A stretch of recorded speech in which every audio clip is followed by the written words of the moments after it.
The exact moment Alexandria Ocasio-Cortez realized she'd walked into an ambush disguised as a town hall was when Kash Patel smiled.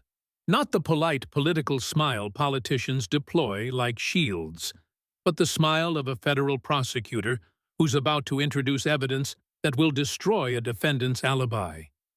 She'd arrived at the News Nation America Speaks town hall with her usual confidence, the kind that comes from 3 years of fawning media coverage and millions of social media followers who treat every tweet like scripture. She'd prepared her talking points about billionaire bootlickers and late-stage capitalism. She'd practiced her indignant face in the green room mirror. She'd even coordinated her outfit. Designer blazer over a tax the rich adjacent message tee for maximum Instagram engagement. Kash Patel had arrived with something different. An iPad, a stack of documents in a leather portfolio, and 15 years of experience as a federal prosecutor and national security official who'd spent his career dealing with people who thought they were smarter than everyone else. What happened in the next 90 minutes would become the most watched political takedown of 2024, and the last time. Steves agreed to debate anyone outside her carefully curated safe space. If you've ever wondered what happens when Instagram activism meets actual facts, when viral tweets meet verified documents, you're about to find out. And trust me, you'll want to watch until the end. Because what Kash pulled out in round 4 made her entire squad go silent. The stage was set simply. 2 chairs angled toward each other, a moderator's desk between them, and a live studio audience of 200 people carefully balanced between conservatives, liberals, and the politically unaffiliated. News Nation had promoted it as the Great Debate, populism versus establishment, though the framing already annoyed both participants for different reasons. AOC sat down first, adjusting her lapel mic with the ease of someone who'd done hundreds of interviews. She smiled at the audience, that practiced, relatable smile that said, "I'm just like you," despite the designer clothes and congressional salary. A few people applauded. She waved.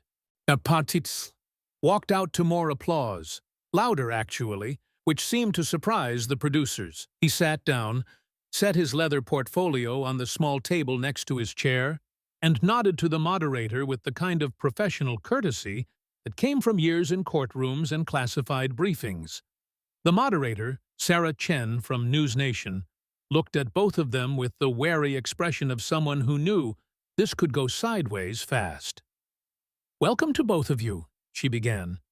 "We're here tonight for a substantive discussion about the future of American—" "Before we start," AOC interrupted, already pivoting to attack mode, "I just want to say that I think it's interesting that we're having this debate at all. People like Kash Patel represent everything that's wrong with America. The bootlickers for billionaires, the defenders of the 1%, the people who would rather protect corporate profits than protect working families." She was 45 seconds into her stump speech when Kash raised his hand like a student who'd caught the teacher in a mistake.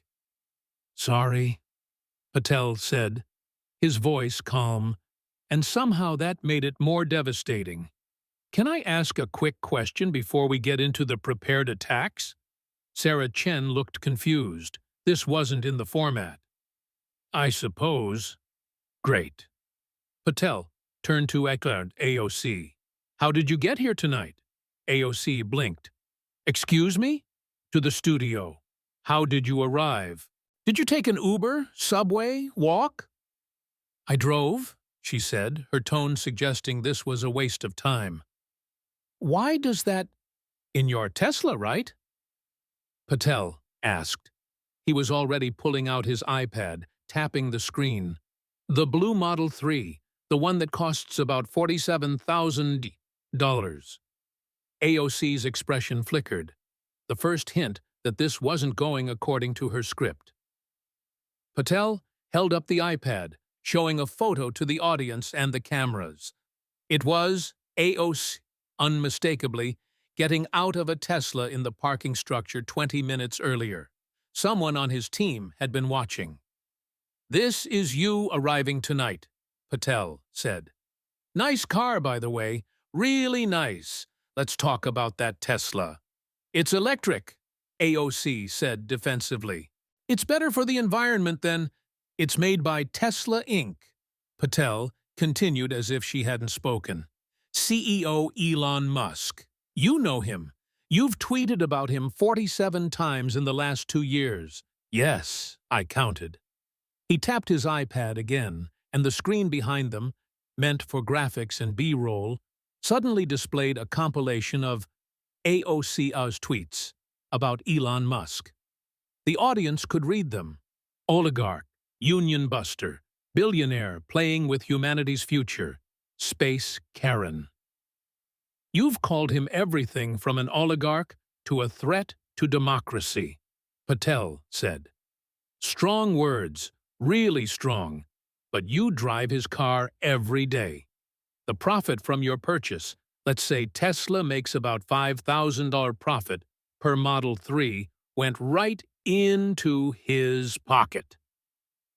The audience was silent now, leaning forward. This wasn't what they'd expected. AOC tried to recover. "It's electric. It's better for climate change, which is an existential. So is the subway," Patel interrupted gently, "which runs 2 blocks from your apartment in Navy Yard. You represent the Bronx and Queens, some of the best public transit in America. The subway, the bus, bike lanes, your party pushed for. But you drive a $47,000 luxury car to fight for working people." Someone in the audience laughed, quickly stifled, but it happened. "This is ridiculous," AOC said, looking at Sarah Chen. "We're talking about transportation when we should be discussing hypocrisy," Patel suggested. "Because I think we are discussing that." He leaned forward, his tone still conversational, like he was explaining something to a colleague rather than eviscerating her on live television. "Here's what I don't understand, Congresswoman. You've built your entire brand on attacking billionaires, the evil 1%, the oligarchs. But you make them richer. You bought Elon Musk's car. You shop at Amazon. Yes, I've seen the packages delivered to your office. There are photos. You tweet from an iPhone made by Apple, worth over $3 trillion. He counted on his fingers. You claim to represent working people while living like you're in the 1%. Your base salary is $174,000 a year. That puts you in the top 10% of American earners, higher than 90% of the people you claim to represent." AOC's face was flushing now, that telltale red creeping up from her collar. "My salary is set by Congress. I don't control, but you keep it," Patel said. "All of it, while advocating for wealth redistribution, while calling for higher taxes on the rich, which by income includes you." He sat back, spreading his hands. "Maybe the problem isn't billionaires, Congresswoman. Maybe it's politicians who build careers attacking success while enjoying all the benefits of it. You're not against capitalism. You're just against other people succeeding at it more than you do." The silence that followed was the kind that makes producers check their audio levels. Sarah Chen cleared her throat. "Congresswoman, would you like to respond?" AOC opened her mouth, then closed it. Finally, "This is a typical right-wing tactic. Distraction, personal attacks instead of, 'I quoted your tweets and cited your salary,'" Patel said mildly. "Which part was personal?" "And that was just round 1. Wait until you see what he pulls out about the Met Gala. Drop A if you're ready for this." AOC's tried to regain control by pivoting to her greatest hits. The moments that made her famous, the viral instances that built her brand. "At least I'm not afraid to make statements about inequality," she said, her voice taking on that passionate quality her fans loved. "While people like Cash stay silent while they defend the status quo, I'm willing to take risks, to stand up, to make people uncomfortable." She was referring, obviously, to the Met Gala. Her team had probably told her to bring it up, turn it from a controversy into a strength. Own it.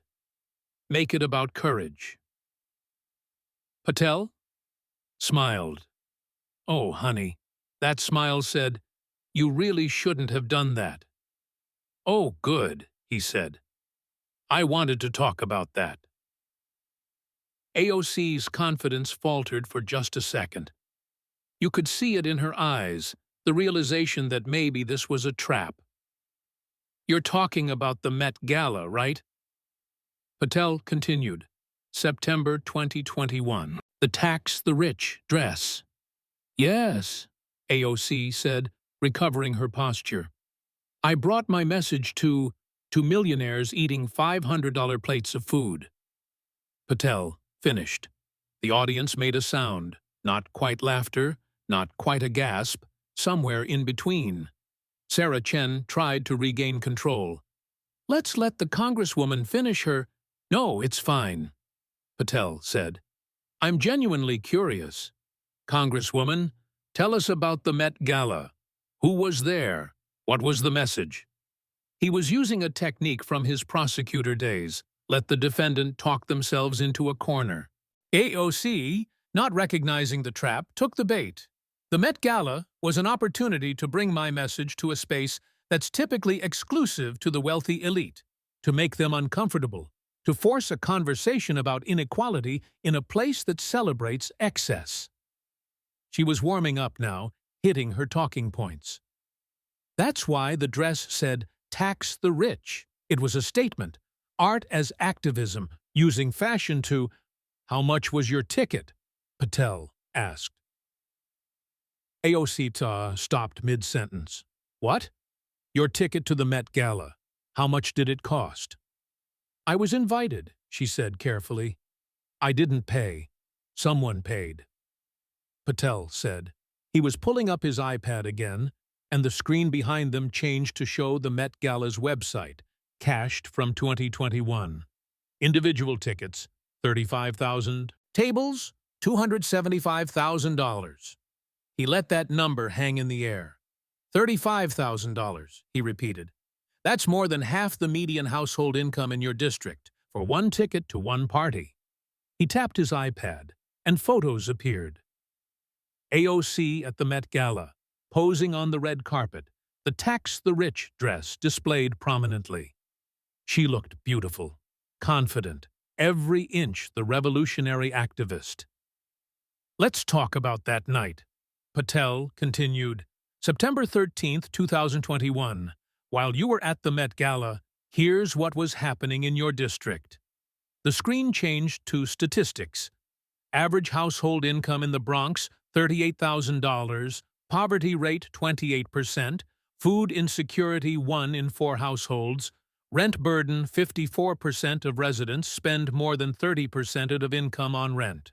Your constituents were choosing between rent and food, Patel said.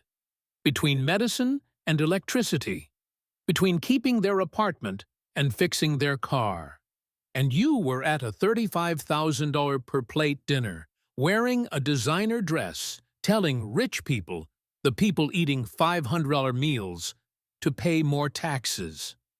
Someone in the audience, couldn't tell if they were liberal or conservative, said quietly, "Damn." AOC tried to push back. "I was invited. I was given access to—" "Who paid?" Patel asked. "This is a simple question. Either you paid $35,000, or your campaign paid $35,000, or someone gave you a $35,000 gift. Which is it?" The ticket was provided by whom? Because if someone gave you a $35,000 ticket, That's a gift. Federal employees can't accept gifts over $50 from prohibited sources. You're a federal employee, so either you broke ethics rules or you're not telling us who paid. AOC's lawyer, sitting in the front row, was probably having a heart attack right now. And the dress, Patel continued, moving on before she could formulate an answer. You claimed it was borrowed to make a statement. The designer was Aurora James, founder of Brother Vellies, high-end luxury goods, shoes that cost $500 a pair, handbags over $1,000. He pulled up Aurora James's website on the screen. She got millions in free publicity from that dress. Her business, which sells luxury goods to wealthy clients, saw a massive spike in sales. You gave her the biggest advertising campaign of her career while wearing Tax the Rich. He looked at AOC with something that might have been pity. The irony is so thick, you could cut it with a knife. You wore a political statement dress that made a luxury goods designer wealthy, to a party for rich people, paid for by someone you won't name, to make a statement about inequality. I was trying to... AOC started. You were trying to go viral, Patel said, and you succeeded. You posted 37 times on Instagram that night. I counted those too. 37 carefully curated posts of you at the Met Gala, posing, looking beautiful, getting your angles right. The screen showed a montage of her Instagram posts from that night, each one perfectly framed, perfectly lit, perfectly calculated for engagement. You spent more time taking selfies that night, Patel said quietly, than most of your constituents will spend eating this week. AOC looked like she'd been slapped. Sarah Chen looked like she wanted to call security. That's not fighting for working people, Congresswoman. Patel continued, that's not activism. That's not even politics. That's building your personal brand. You're not a revolutionary. You're an influencer who happens to have a vote in Congress. The Instagram activist just got called out on Instagram activism. Share if you're tired of performative politics. Sarah Chen, trying desperately to regain control of the runaway train this debate had become, looked at her notes and picked what she thought would be a safer topic. Let's talk about Hurricane Maria relief in Puerto Rico, she said. Congresswoman Ocasio-Cortez, you've been vocal about the federal government's response to... Yes. AOC jumped in, grateful for what seemed like friendly territory. Thank you. This is what I mean about priorities. My own grandmother, my abuela, was living in horrible conditions after Hurricane Maria. The roof was damaged. The ceiling was caving in. She had no help from the government, no help from FEMA, no help from anyone. Her voice was getting emotional now. This was a practiced story, one she'd told before. This is what happens when we don't invest in infrastructure, when we don't prioritize people over profits, when we abandon our own citizens because they live in a territory instead of a state. My abuela was living in dangerous conditions, and the government failed her. She was near tears. It was powerful. It was moving. It was also about to get eviscerated. Kash Patel waited for her to finish the performance. Then he pulled up his iPad. That is a moving story, he said. I remember when you tweeted about it. June 2021, right? Let me pull up those tweets. The screen behind them changed to show AOC's Twitter thread from June 1st, 2021. Photos of a house in Puerto Rico, peeling paint, structural damage, visible deterioration. The accompanying text was emotional, blaming the Trump administration, blaming Republicans, demanding action. These were powerful tweets, Patel said. They went viral, millions of impressions, thousands of retweets. Very emotional, very effective, at making your political point. He paused, tapping his iPad. What happened next is even more interesting. AOC's eyes narrowed. She knew something was coming. A conservative commentator, Matt Walsh from the Daily Wire, saw your tweets, Patel continued. And you know what he did? He didn't argue with you. He didn't attack you. He didn't write a counter-thread. Patel looked up from his iPad. He started a GoFundMe to actually help your grandmother. The audience was silent now, confused about where this was going. Not to make a political point, Patel continued, not to own the libs, to actually fix the problem you'd just cried about on Twitter. He pulled up the GoFundMe page on the screen. The goal was $50,000. The amount raised, $104,000 in 24 hours.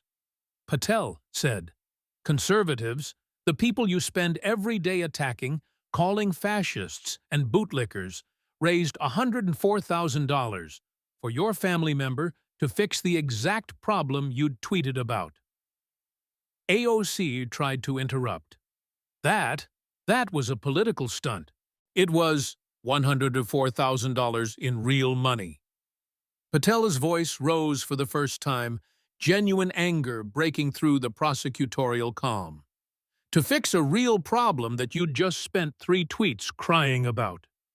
He took a breath, regained his composure. And you refused it. Your family refused it.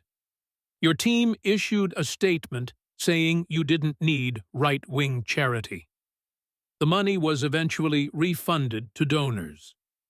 Your grandmother never got a penny. The audience was making sounds now, murmurs, whispers, someone saying, "What?" But the story doesn't end there. Patel continued, because people got curious. Journalists, actual journalists, not your friends at Vox, went to Puerto Rico. They found your grandmother's house. He pulled up photos on the screen. Recent photos. The house looked basically the same as in AOC's tweets from 2021. This is the house now, 3 years later. Still damaged, still in poor condition. Your grandmother never got help, not from the government you claim failed her, not from the conservatives who tried to help. Why? Because you said no. Patel sat down his iPad and looked directly at AOC. You used your own grandmother's suffering as a political prop.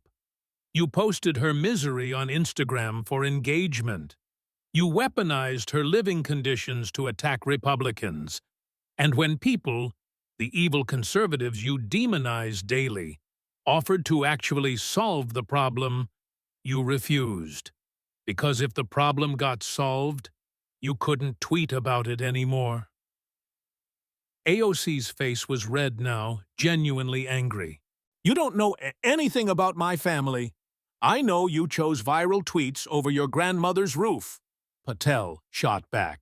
I know $104,000 in repairs was worth less to you than being able to blame Republicans on Twitter. He leaned forward, and his voice dropped to something colder than anger. This is what I don't understand about modern progressives. You don't want to solve problems. You want to campaign on them. You need them to stay broken so you can stay relevant. Your grandmother could have had a fixed roof. Instead, you got retweets. The silence was deafening. How many retweets is your grandmother's suffering worth, Congresswoman? What's the exchange rate? Because apparently, it's more valuable than $104,000 in repairs from people you hate. AOC looked like she might cry. Not the practiced emotional cry from her story, but genuine distress at being caught in something she couldn't spin away. Sarah Chen looked at her notes, clearly hoping for literally any other topic to move to. She chose tweets over her own grandmother's well-being. Let that sink in. Comment below if this disgusts you as much as it should. The audience was restless now, energized by the confrontation. Sarah Chen was checking her watch. They'd gone over time, but the producers were probably telling her to keep it going because the ratings had to be through the roof. AOC tried to regain footing with an appeal to principle. "At least I'm fighting for equity," she said, her voice strained but defiant. "For fairness. For a system where everyone contributes their fair share, where we redistribute wealth to those who need it, not hoard it at the top." Kash Patel looked at her for a long moment. "Interesting," he said. "Let's talk about your wealth." You could see her brain calculating whether this was a trap. It was. "How much do you make as a member of Congress?" Patel asked. "That's public record," AOC said. $174,000 per year, Patel said. "Correct. And that puts you in what percentile of American earners?" AOC hesitated. "I don't know the exact top 10%, Patel said. "You make more than 90% of Americans. By your own definition, you're the rich." Someone in the audience laughed, quickly stifled. "Now," Patel continued, "you've advocated for a 70% marginal tax rate on high earners. You've called for wealth taxes. You've said the rich need to pay their fair share. Here's my question.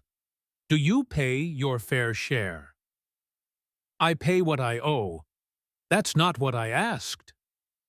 Patel interrupted. "The IRS allows voluntary contributions above your tax obligation. There's literally a form for it, gift to the United States government. You can pay as much as you want. Have you ever used it?" Silence. "Let me rephrase," Patel said. "You want to force other people to pay more in taxes. Have you ever voluntarily paid more yourself?" "The system needs to change for everyone," AOC said. "Individual actions don't." "So that's a no," Patel said.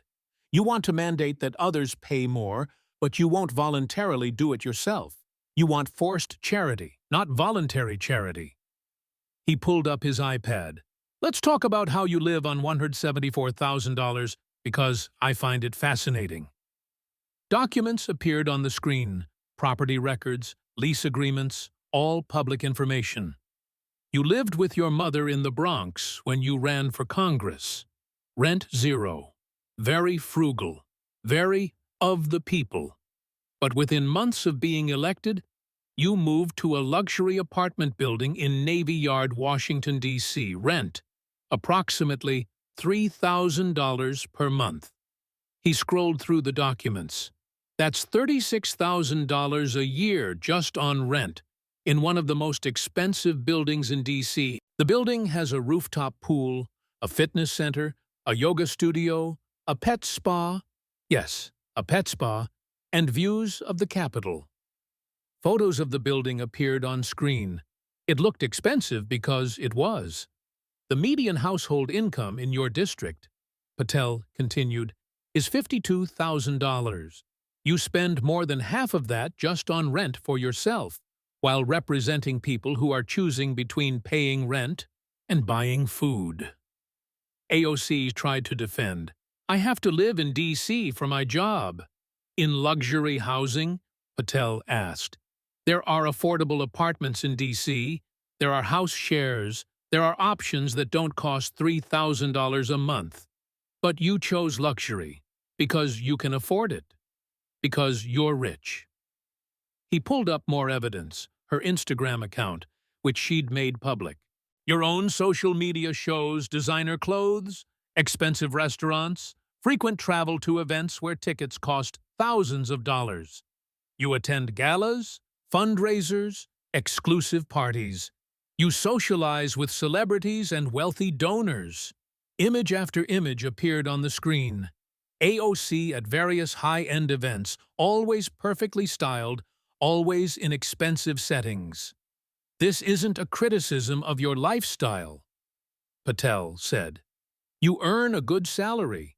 You should be able to enjoy it. But don't pretend you're not part of the elite while you're literally living in luxury housing and attending events that cost more than your constituents make in months. He set down the iPad and continued. Let's talk about campaign finance. You've built your brand on getting money out of politics, on refusing corporate PAC donations.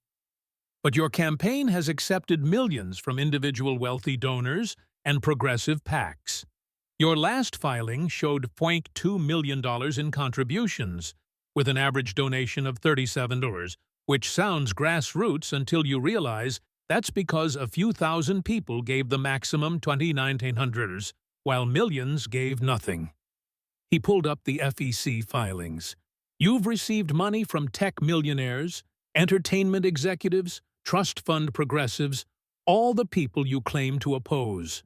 You just prefer their money comes individually instead of through corporate PACs. It's the same money, same source, same influence, different label. AOC was gripping her chair arms again, her knuckles white. Here's what kills me, Patel said, and for the first time there was something like genuine frustration in his voice. You want to redistribute wealth, just not your wealth. You want others to pay their fair share, but you take every deduction. You want to tax the rich, but you enjoy being rich. He leaned forward. You're not a democratic socialist. You're a democratic socialist who enjoys capitalism for yourself while promising socialism for everyone else. That's not hypocrisy. That's fraud. You're selling a product, socialism, that you yourself refuse to use. He sat back, spreading his hands. If socialism is so great, why aren't you living it? Why do you need $174,000 when your policies would redistribute wealth to everyone? Why luxury housing when you advocate for affordable housing? Why Tesla when you could take the subway? Why designer clothes when your constituents shop at Goodwill? Lead by example, Congresswoman. Show us how socialism works. Voluntarily redistribute your wealth. Pay that 70% tax rate you want to impose. Live on the median income of your district. Prove that your system works. Patel's voice was quiet now, but it carried. Or admit that socialism is for other people. That you want power to control how everyone else lives, while exempting yourself from those same rules. Because that's not democratic socialism. That's just authoritarianism, with better branding. AOC had no answer. What could she say? She wants wealth redistribution for everyone except herself. Classic champagne socialist. Like and share if you see through this. Sarah Chen, seeing they had 10 minutes left, and sensing this might be the finale, decided to go for the signature issue. Let's talk about the Green New Deal, she said. Congresswoman, this is your signature legislation. Can you tell us? Finally, AOC interrupted, clearly relieved to be on familiar ground. Yes, thank you. The Green New Deal is about saving our planet. It's about recognizing that climate change is an existential crisis that requires immediate, bold action. We can't wait. We can't compromise. We need... How much does it cost? Patel asked. AOC Mahmoud faltered. What? Your Green New Deal, the legislation you introduced. How much does it cost to implement? Well, it's not about cost. It's about... Everything is about cost, Patel said. Legislation requires funding. How much? We can afford it if we prioritize. How much? AOC looked at Sarah Chen, who offered no help. The estimates vary, AOC finally said. It depends on implementation. $93 trillion, Patel said. He held up a document, an economic analysis from a think tank.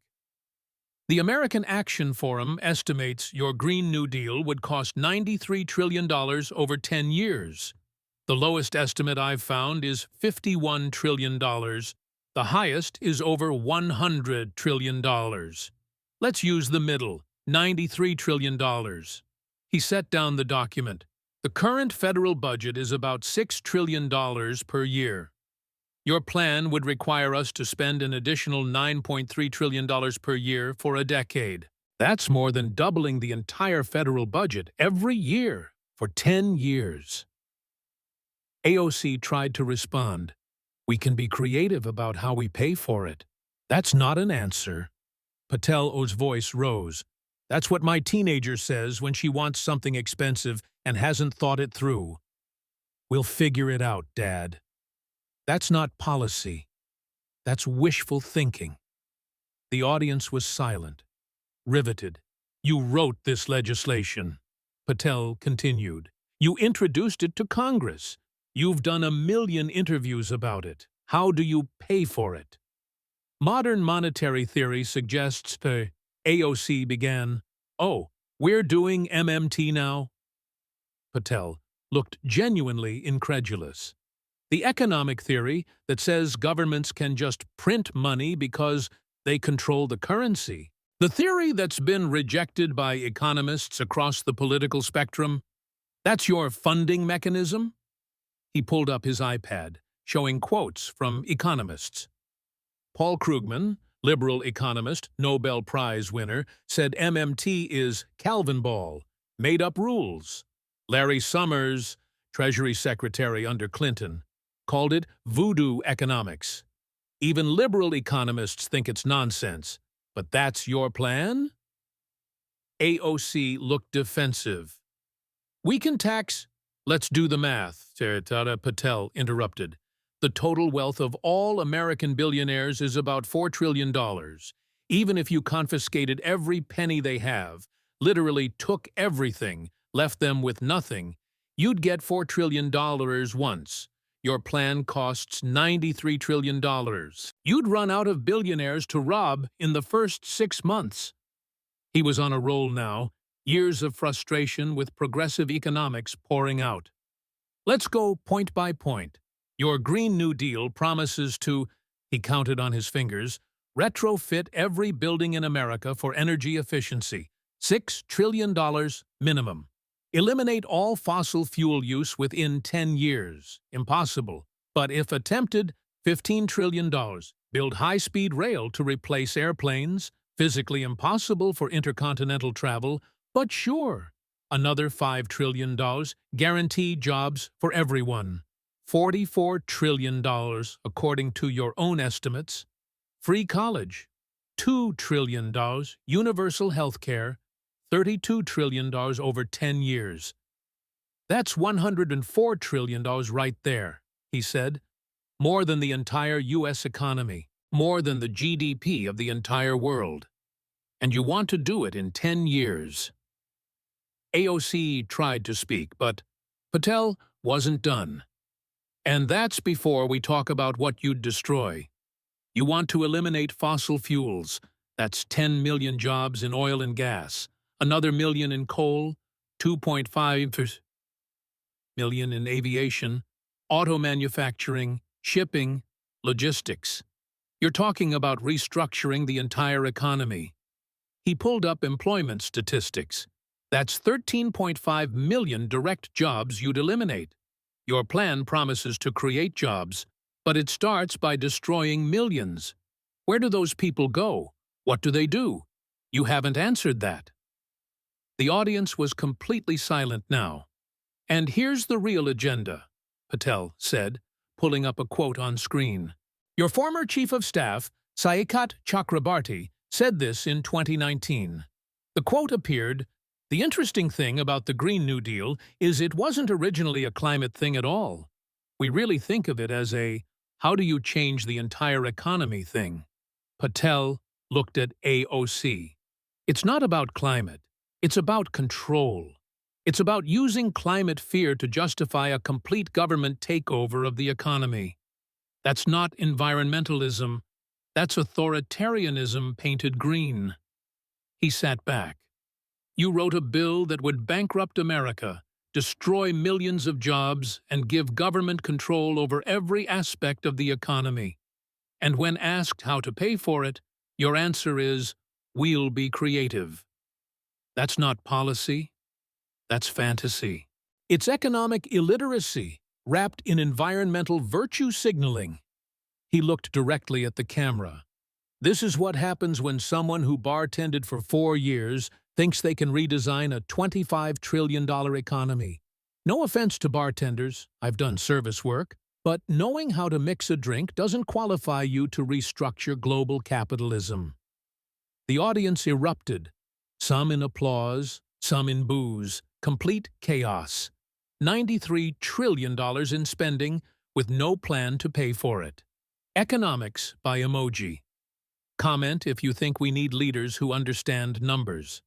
Sarah Chen, seeing they'd gone way over time but knowing this was television gold, decided to let it ride. "We have time for one final question," she announced. A woman in the back stood up. Middle-aged, professional attire, Queen's accent. "My question is for Congresswoman Ocasio-Cortez," she said. "What is your actual legislative accomplishment?" The audience went silent. This was the question. AOC straightened in her chair, ready with an answer. "I've introduced 33 bills addressing climate change, health care, workers' rights. Bills introduced isn't accomplishments." Patel interrupted. "How many passed?" AOC faltered. "The legislative process is, how many of your bills have become law?" Patel pressed. "It takes time to build coalitions." "Zero," Patel said. "The answer is zero. You've been in Congress for 3 years. You've introduced 33 bills. 0 have passed. 0 have become law. Your legislative accomplishment is literally nothing." He pulled up the congressional record on his iPad. "But let's talk about what you have accomplished," he said. "Twitter followers, 13 million. Instagram followers, 8.5 million. TikTok, 6 million. You're one of the most followed politicians in America. Very impressive." He set down the iPad. "You're not a legislator. You're an influencer with a congressional salary."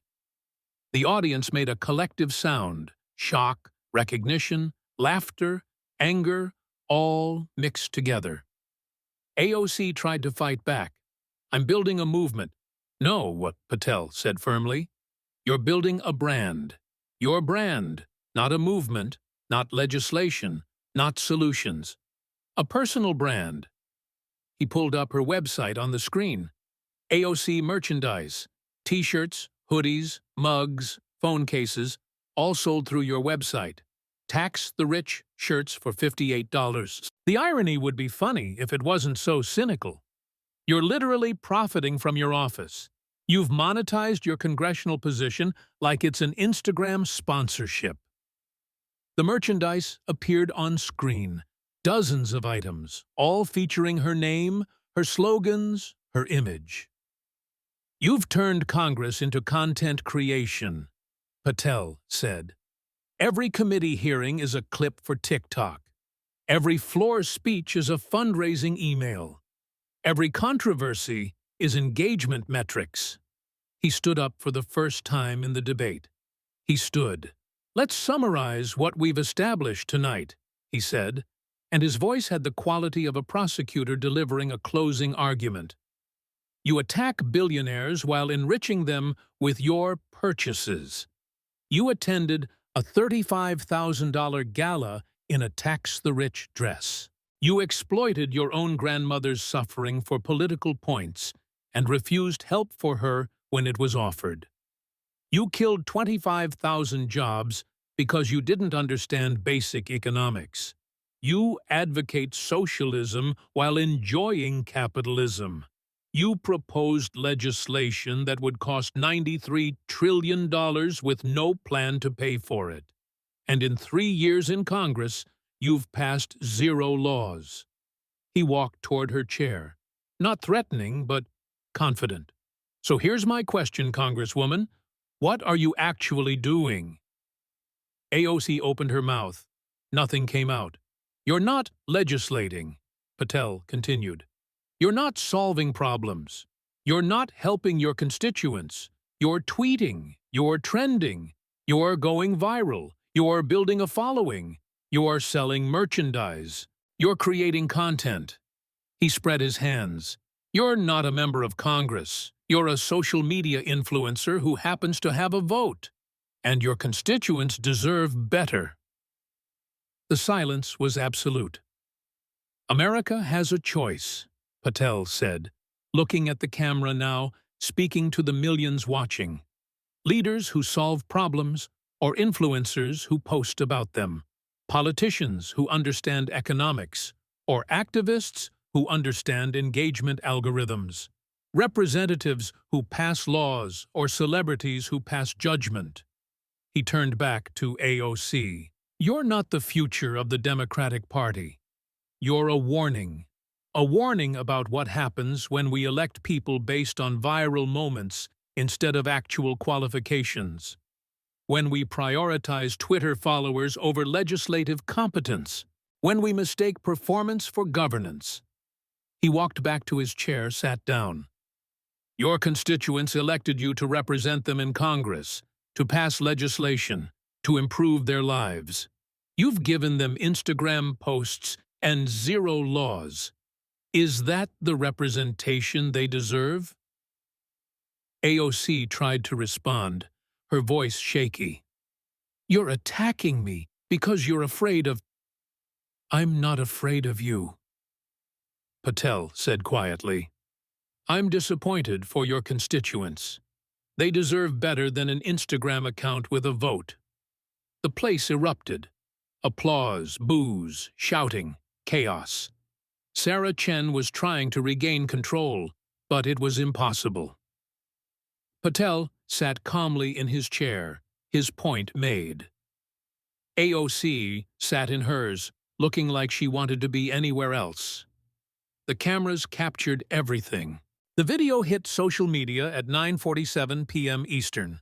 By 10:00 p.m., it was trending on X, formerly Twitter, with the hashtag #ZeroLaws. By 11:00 p.m., clips were all over TikTok, Instagram Reels, YouTube Shorts, all the platforms.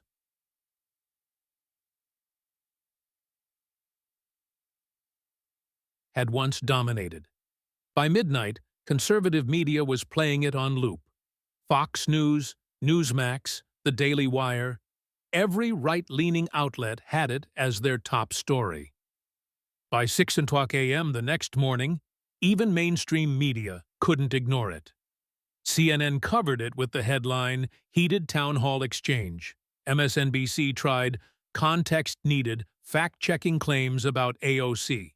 But the video didn't need context. Patel had brought receipts for every claim. Within 48 hours, the debate had been viewed 68 million times across all platforms. Instagram account with a vote became an instant meme. Merchandise appeared within days. Conservatives wearing shirts with the phrase, progressives trying to reclaim it ironically and failing. The #ZeroLaws hashtag trended for 3 days straight. People started applying it to other politicians. This senator has been in office for 12 years, #ZeroLaws. It became shorthand for performative politics without substance. AOC's response was telling. She posted a defensive Twitter thread at 11:30 p.m. the night of the debate. Tonight's ambush was everything wrong with corporate media. Cherry-picked facts, out of context, designed to attack a woman of color standing up for working people. This is what they do when they're scared of our movement. But the problem was simple. Patel hadn't cherry-picked. He'd used her own tweets, her own words, public records, and verifiable facts. You couldn't claim out of context when the full video was everywhere. Her squad tried to defend her. Representative Ilhan Omar tweeted support. Representative Rashida Tlaib called it a right-wing hit job. Representative Ayanna Pressley wrote about coordinated attacks on women of color in Congress. But the response felt weak, defensive, scripted. Even some progressive commentators quietly admitted that AOC had been unprepared, that maybe she should have had better answers, that perhaps relying on viral moments instead of substantive policy was finally catching up to her. The political fallout was immediate. Within a week, 3 different Democrats announced they were considering primary challenges in her district. 2 were moderates who'd been waiting for her to show weakness. 1 was a progressive who thought she'd become too focused on celebrity instead of constituents. Polling in her district showed her approval rating dropping 18 points in 10 days. Her disapproval among independents jumped to 61%. Even among Democrats, she'd lost ground, down to 68%, approval from 82%. Democratic leadership, which had always been wary of AOC and the squad, now openly distanced themselves. House Minority Leader Hakeem Jeffries, when asked about the debate, gave a carefully worded statement. "Every member of our caucus brings different strengths. We encourage all our members to focus on substantive policy that helps working families." Translation: You're on your own, kid. AOC lost her position on the Financial Services Committee, ostensibly due to reorganization, but everyone knew it was punishment for making the party look bad. She stopped doing live television appearances. No more CNN, no more MSNBC, even the friendly outlets. She retreated to her safe spaces: Instagram, TikTok, podcasts with hosts who wouldn't challenge her. Meanwhile, Patel became an overnight conservative folk hero. His Twitter following went from 500,000 to 4.3 million in a week. Conservative organizations started recruiting him for more debates, more town halls, more appearances. Republican campaigns across the country started using clips from the debate in ads. This is what happens when you elect Instagram influencers instead of leaders. Vote for experience. Vote Republican. His approach, calm, factual, relentless documentation, became a template. Bring receipts became the new rallying cry on the right. Other Republican officials started adopting his style. Prepare thoroughly, cite specific facts, don't get emotional, let the evidence speak. The media narrative shifted. For years, AOC had been portrayed as a rising star, the future of the Democratic Party, a force to be reckoned with. Now, articles started appearing with headlines like "The Limits of Twitter Politics" and "When Viral Moments Aren't Enough" and "Can Instagram Activism Translate to Legislative Success?" Even Saturday Night Live did a sketch portraying the debate, with AOC constantly trying to pivot to talking points while Patel kept pulling out increasingly absurd props and documents. It was surprisingly even-handed, which was itself telling. The cultural impact went beyond politics. Zero laws became shorthand for any performative action without results. Someone would post about their activism on social media, and the replies would be full of zero laws. It became a way to call out virtue signaling, to demand substance over style. College campuses, where AOC had been a hero, started questioning her effectiveness. Student groups debated whether it was better to have representatives who passed legislation or representatives who raised awareness. The conversations got heated. The phrase "Instagram account with a vote" entered the political lexicon. Pundits used it. Journalists referenced it. It became a category. Politicians who were better at social media than governance. 3 weeks after the debate, AOC announced she wouldn't seek re-election to House leadership positions.